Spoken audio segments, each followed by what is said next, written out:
Thus the heavens and the earth and all the hosts of them were finished.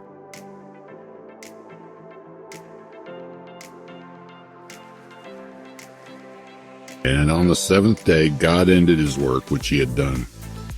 And he rested on the seventh day from all his work which he had done.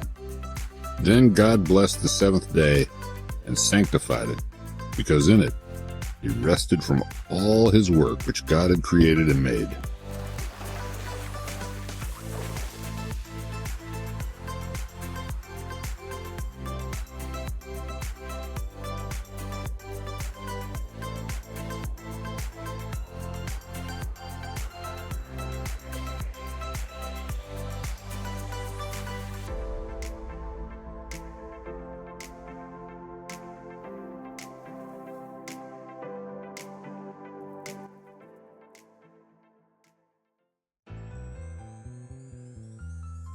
This is the history of the heavens and the earth when they were created, in the day that the Lord God made the earth and the heavens, before any plant of the field was in the earth, and before any herb of the field had grown.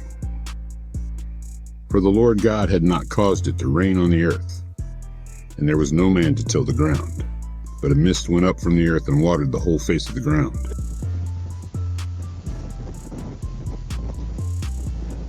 And the Lord God formed man of the dust of the ground,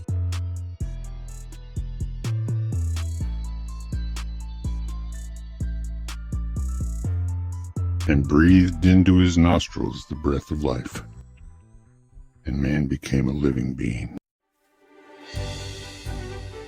The Lord God planted a garden eastward in Eden, and there he put the man whom he had formed.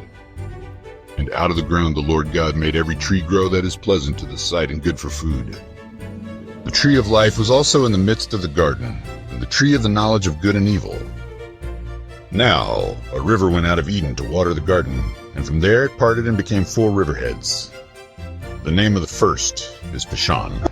It is the one which skirts the whole land of Havilah, where there is gold. The name of the second river is Gihon. It is the one which goes around the whole land of Cush. The name of the third river is Hiddekel. It is the one which goes toward the east of Assyria.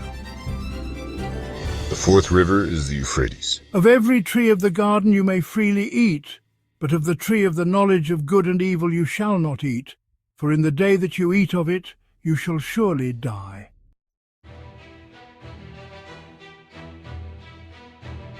And the Lord God said, "It is not good that man should be alone. I will make him a helper comparable to him." Out of the ground the Lord God formed every beast of the field and every bird of the air, and brought them to Adam to see what he would call them. And whatever Adam called each living creature, that was its name.